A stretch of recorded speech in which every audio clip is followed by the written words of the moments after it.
시청자 여러분들 반갑습니다. 예, 이 선생입니다. 예. 오늘은 여기 제가 이게 집회에 참여했다가 귀하신 분을 제가 우연히 이렇게 만나 뵙게 되었습니다.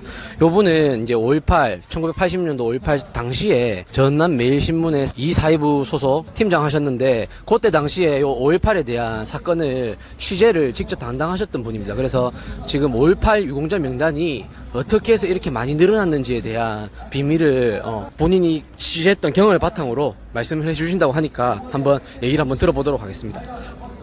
예, 반갑습니다. 네, 고맙습니다.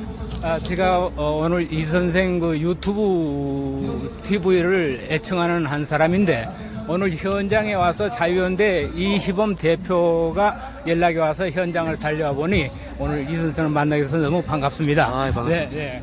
그런데 제가 여기 1980년 5월 17일부터 3일간 현장에 취재했던 장소가 금남로 3가 충장로 파출소 바로 옆 여기 이 자리입니다. 네네.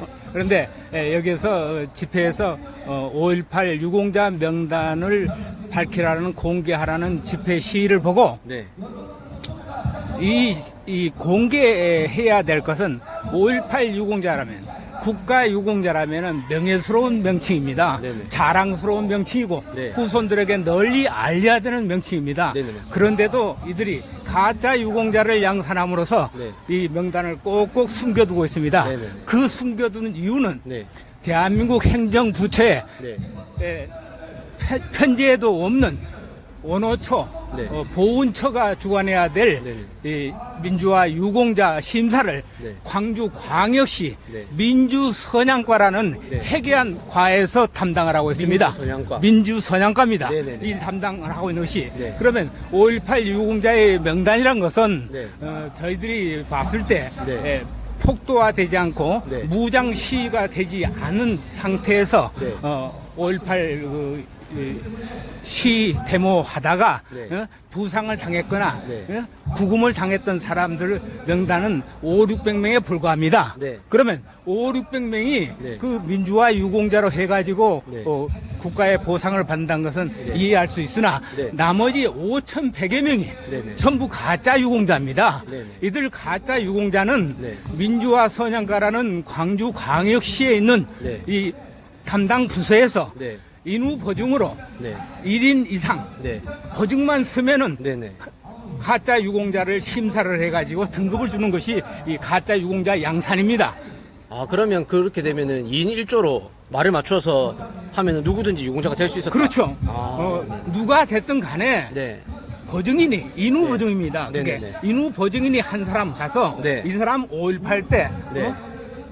무기를 들고 네. 항거하고 투쟁을 했던 사람이다 하는 보증만 말을 쓰면. 보증만 해주면은 네. 그게 유공자입니다. 네네네. 그래서 지금까지 만들어진 유공자가 네. 5,800 몇 명인데 네. 5,100여 명이 네. 어떻게 해서 태어났느냐. 네. 전부 인후 보증으로 네네. 이렇게 해서 만들어졌으니까 네네. 3년 전까지 해서 7차 심사를 마쳤습니다. 광주광역시가. 네. 그러면 1차에 네. 유공자로 포상 승격을 한 사람들이 800여 명에서 1,000명이 이릅니다. 네. 그래서 3년 전에요. 그렇죠. 네네. 3년 전부터 네. 7차까지 심사를 했어요. 네. 그래 7차 심사에서 했으니까 연간 네. 800명, 700명이 이렇게 가짜 유공자가 양산되는 것입니다. 네네. 이 시점이 어느 때부터 됐느냐? 네. 김대중 정권이 들어서서 네.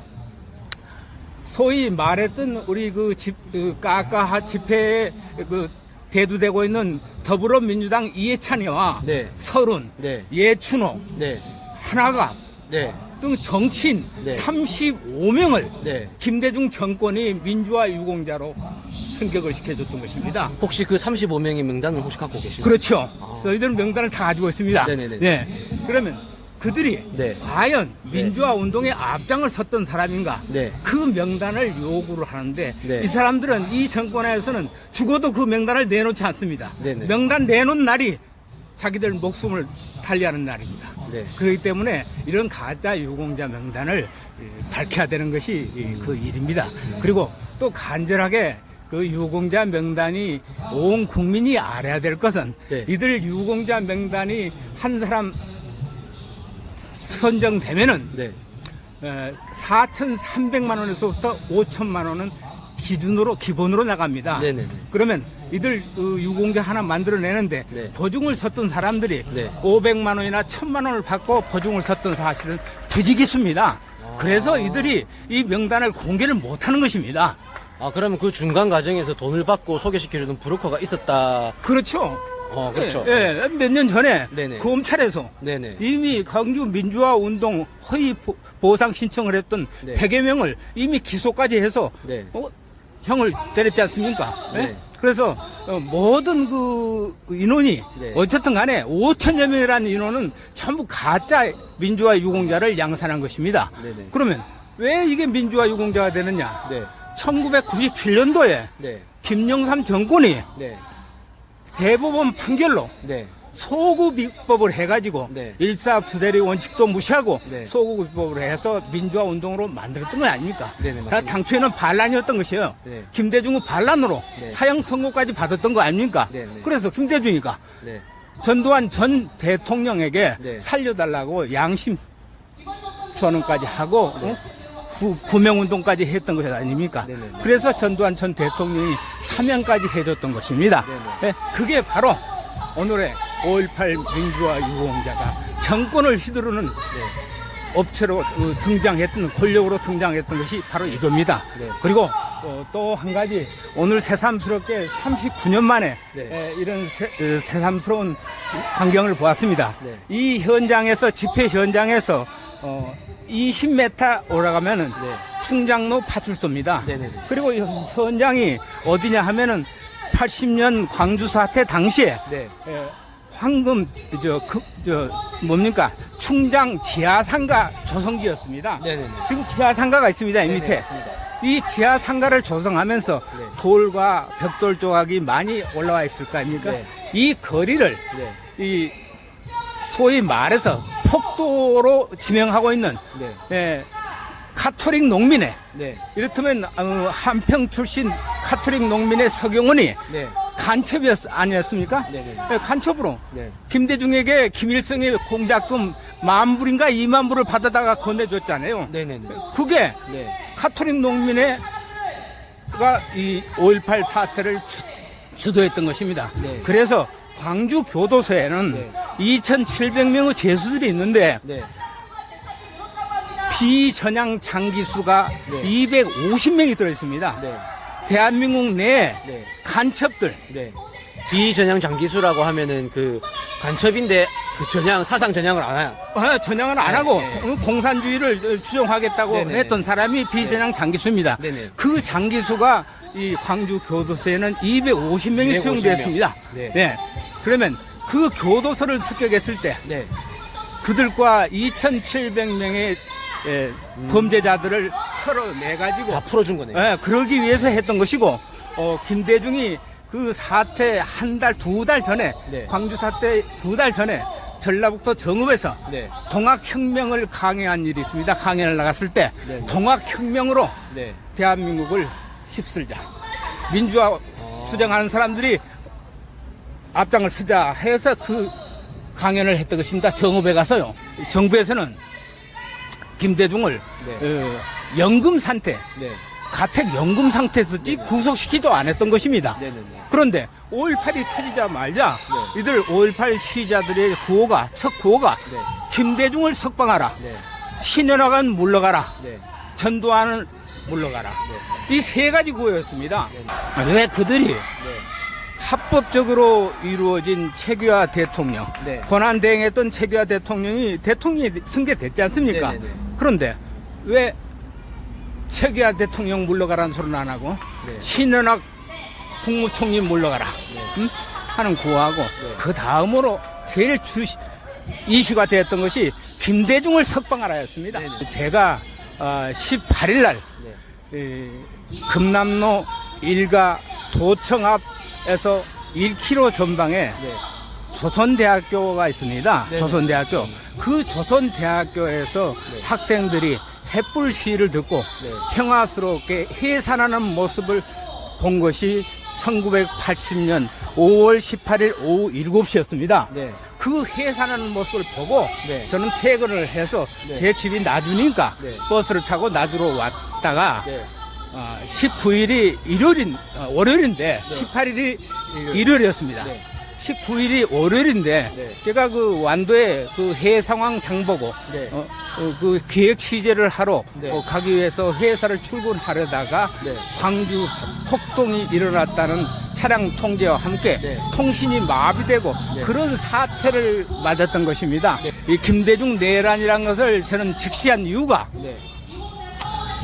김대중 민주당 민주회복 국민회의라는 김대중 사조직 단체가 서남부 11개 시군에 전라남도 23개 시군 중에서 서남부 쪽 목포, 신안, 무안, 함평, 영광, 진도, 해남 저쪽으로 이 김대중의 아지트였습니다. 그 사조직인 국민연합 회원들이 각 지부회가 있었는데 그 사람들이 민주화 운동이라 해가지고 제일 먼저 복면을 둘러쓰고 무장을 하고 앞장을 섰던 것입니다. 그래서 저는 이건 김대중 내란이다 하고 있었는데 최초로 나주 예비군 대대 무기고가 19일 날 오후 3시에 피습되고 나주 경찰서가 19일 날 오후 2시에 피습되고 해서 나주는 무아지경이 되었습니다. 여기에서 나주까지는 27km 구간입니다. 그래서 제일 먼저 제가 그 김대중 내란이라는 것을 직시하고 사무실 집으로 돌아와서 전화를 하려고 그러니 전부 통신이 마비됐던 것이었습니다. 마비되었던 반에 저한테 협박 전화가 그때부터 오게 된 것입니다. 김대중 민주화 운동했던 사람들이 그때 당시 저희들의 호칭을 유신 언론이라고 했습니다. 유신 언론이, 유신 잔당, 유신 이중대 이렇게 호칭을 했는데 유신 언론인 기다려라 방문할 테니 하는 협박 전화가 저희 집으로 계속 오게 된 겁니다. 그래서 이건 김대중이 내란이고 잘못하면 나 죽는다 해서 제가 피신한 것이 나주 예비군 대대로 피신을 하게 된 것입니다. 그때 당시 3만 은민이었던 나주읍이 제2의 6.25 전쟁을 만났듯이 전부 피난민 행렬이었습니다. 왜 그러냐면 광주 도청 소재지가 있는 광주로 학교를 갔던 공무원들 출퇴근했던 사람들이 전부 마비돼서 오도 가도 못하니까 광주 폭동이 났다고 그러니까 벌써 피난민들이 생겨가지고 자식들 공부하는 학생들 하수고는 학생들 찾으러 가는 부모들이 걸어서 66km를 걸어가는 피난 행렬이 생겼고 모든 상가는 철시를 했던 것입니다. 그래서 그랬던 것이 결국은 민주화 운동으로 바뀌는 과정이 1997년도 김영삼 정권에서 소위 말하는 비자금 3천억 원 민정당 통합하는 바람에 이렇다면 노태우한테 승계받았던 김영삼이가 이렇다면 그 통합해가지고 3천억의 비자금 폭로를 그때 당시 국회의원 박계동 의원이 폭로를 하게 된 겁니다. 그래서 김영삼이가 붙들려가지 않으려고 그때 당시 김대중이는 내가 20억 노태우한테 비자금을 받았어 하고 고백을 했던 것입니다. 그러면 김영삼이는 3천억을 받은 사람이니까 제일 먼저 죽게 됐으니까 김영삼이가 짜낸 것이 민주화로 합의를 본 거네요. 그렇죠. 5.18 특별법. 대통령 권한으로 5.18 특별법을 만든 것입니다. 그래서 소구비법으로 이미 내란죄로 판결이 났던 5.18 폭동을 뒤집어서 민주화운동으로 만든 것입니다. 대법원의 판결문을 보면 어처구니가 없습니다. 뭐냐? 전남 도청을 다이나마이트와 무장을 하고 점령을 해가지고 해방구로 선언했던 그들 반란군들을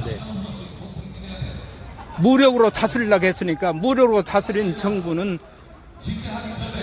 반란 행위를 했다. 그래서 이 사람들이 시민권을 주장하는 국민권 저항권을 주장했던 사람들을 탄압했으니 너희들은 거꾸로 죄를 받아야 된다 해서 뒤바가는 것입니다. 그래서 전두환 전 대통령이 형을 살게 되고 백담사를 쫓겨가고 이랬던 된 것입니다. 그래서 그 역사는 그렇게 바꿨는데 지금 김영삼 정권의 그 후예들 좀 보십시오. 그 민주화 운동으로 해서 국회의원 배지를 찾던 무리들이 지금 전부 이 나라를 흔들고 있지 않습니까? 그래서 저는 이제 자꾸 지금 이 얘기를 해야 되는 것은 제가 37살 때 총을 3번을 들었으니까 네. 지금 제 나이가 70대 중반입니다. 네. 70대 중반. 제가 살면 얼마나 살겠습니까? 마지막 남은 언론인 한 사람으로서 지금도 기록해놨던 모든 자료를 저희 우리 후배들한테 좀 물려줘서 이 나라가 바뀌더라도 내가 세상을 떠나더라도 네?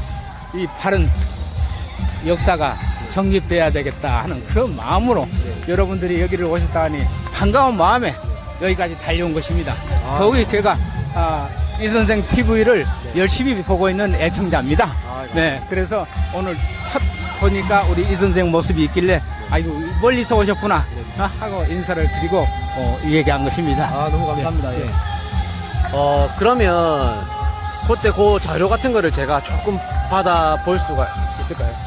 그렇죠. 가지고 계신 자료 같은 거. 네, 전체적인 자료는 오늘 네. 가져온 건 없습니다만은 네. 제가 좌편향된 언론은 대한민국의 언론은 기레기 언론입니다. 네네. 그래서 거기에다는 단 한 줄도 또 실어줄 사람도 없고 네.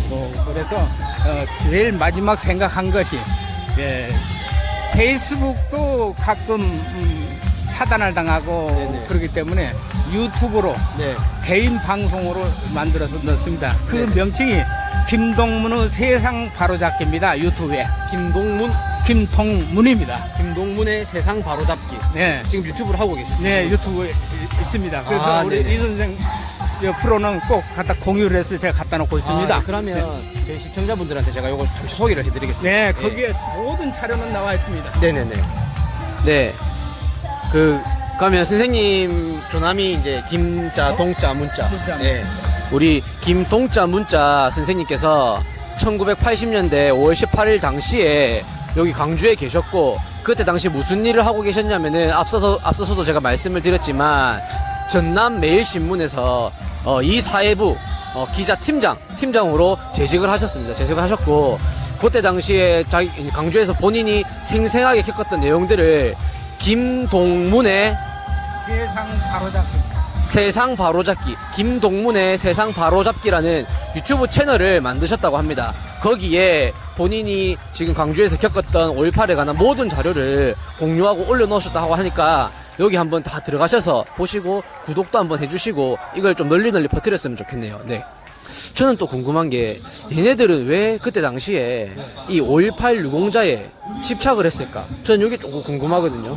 왜냐하면은 걔네들이 정치인이라면 뭐 돈이 없는 사람들도 아니고 왜 얘네들이 5.18 유공자에 집착을 해서 거기 소속이 돼서 왜 지금까지 이런 안 좋은 이미지를 만들었는가?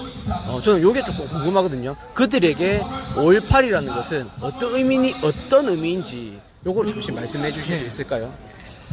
그들에게 5.18의 의미는 다른 게 없습니다. 당초 5.18 특별법 이후로 민주화 운동으로 정립되기 이전에 네. 그들은 사회로부터 폭도로 김대중의 반란 세력으로 지목을 받고 있었던 것입니다. 그래서 자신들이 살기 위해서 발버둥을 치다가 네네. 그때는 음지에서 숨어서 활동을 하다가 네. 그때는 내가 5.18 유공자다 하는 얘기도 낼 수도 없고 그렇죠. 내가 폭동이었으니까. 5.18 때 내가 이렇게 활동을 했던 사람이라는 소리도 못 내고 죽은 듯이 살다가 네.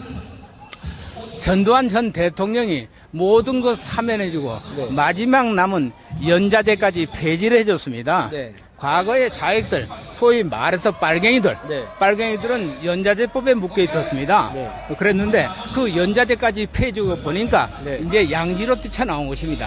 법으로 우리 자신들을 제거할 이유가 없다. 네. 할 사람도 없다. 해서 나왔는데 때마침 김대중이 정권을 찾고 보니까 저들 세상이 된 겁니다. 문제는 저들 세상이 된 거예요. 네네. 그랬으니 네. 오직 하면은 현충원 동작동 현충원에 있는 김대중 묘를 파묘까지 해야 된다는 얘기가 나옵니다. 왜 대한민국 남쪽에 김대중이라는 사람이 전직 대통령이 죽었는데 네. 김정은이 조화가 네. 국립현충원에 버젓이 세워질 수가 있냐 이겁니다. 있죠. 네? 그거 있을 수 없는 일입니다. 네. 그리고 지금도 현충원을 가면요. 네. 제28 묘역에는 네. 광주 사태 때 희생당한 공수특전단 23명의 호국영령들이 네. 28 묘역에 묻혀 있습니다. 네. 그들 묘비를 보면요. 기가 막힙니다. 묘비에 네. 1980년 네. 5월 24일 광주에서 전사 고 뭐 누구 전사해서 네. 전사로 표시되어 있습니다. 네. 그러면 광주에서 1980년 5월 18일 날 6.25 전쟁이 났단 말입니까? 그 6.25 전쟁이 났으니까 전사로 됐죠. 응? 그래서 그들 억울한 누명을 둘러쓴 그들을 위해서 저희들이 앞장을 서서 5.18 실체규명위원회를 만들어 가지고 네. 5.18 진실을 전국에 알렸겠다 하고 앞장을 섰던 것입니다. 네네. 그러다가 2011년 7월 9일 네. 광주에서 최초로 네. 5.18 진상규명으로 네. 북한군 개입이 했느냐 안 했느냐를 기자회견 하자 해가지고 네. 보수단체 대불총이 주최하는 그 현장에 저희들이 기자회견을 와놨다가 네. 5.18 부상자 동지회라는 단체의 폭도들에게 네. 화염병을 소지했습니다. 네. 그 70명에게 네. 저희들 보수단체 회원들 4명이 테러를 당했습니다. 네. 그때 지금 새삼스러운 게 지금 우리가 집회하고 있는 이 현장에 경찰들이 네. 와서 우리를 보호해주고 있는데 네. 그때는 전투경찰 1개 중대가 방성모를 쓰고 네. 앞에 우리 보호해준다고 했었지만 그 가운데 그들이 지켜보는 가운데 저희들이 테러를 당했습니다. 네? 그래서 아무튼 보수 정권 소위 중도 하는 이명박 정권 때에도 그런 폭도화된 무리들이 화염병을 들고 저희들을 집단 폭행까지 했는데 네. 이 문재인 정권 완전 좌파 정권의 수장이 하고 있는 이 절에서 그래도 깨어난 국민들이라 네. 깨어난 광주 시민들이라 네. 5.18 유공자 명단 때문에 네. 유공자가 양산되는 바람에 네. 선량한 우리 후손들이 네. 취업의 길마저 막히는데 네. 이런 것을 밝혀달라고 앞서는 것에 보호를 해주겠다는 그 경찰을 보니까 네. 참 새삼스러운 일로 보입니다. 네, 그러면 이제 결론을 내자면 그 정치인들이 5.18 명단에 집착하는 이유는 5.18 명단 안에 자신이 속하지 못한다면 자신의 과거 행적이 내란죄에 속하기 때문에 그렇죠. 내란죄에 속하면 그건 굉장한 중범죄로 밝혀지기 때문에 계속해서 5.18을 민주화 운동이라고 미화할 수밖에 없고 자신들도 그 명단에 속하게 만들 수밖에 없다. 그렇기 때문에 지금 5.18에 얘네들이 집착을 하고 있고 명단에 까지 않고 그렇게 하고 있다. 이렇게 결론을 내면 되겠습니까? 당연하죠. 네, 알겠습니다. 오늘 이렇게 이선생 TV에 먼저 오셔서 이 좋은 소중한 말씀 해주시니까 너무 감사하고 그리고 제가 이렇게 느끼기에는 말씀하시는 와중에 이 선생님이 가슴 속에서 울림이 있습니다. 울컥울컥 하시는 걸 제가 직접 느끼니까 제가 말씀을 들으면서 마치 제가 80년대에 그때 광주에 있었던 것처럼 현장감을 그대로 느낄 수 있는 인터뷰가 됐던 것 같습니다. 너무나 감사드립니다. 너무나 감사합니다. 네, 감사합니다. 네.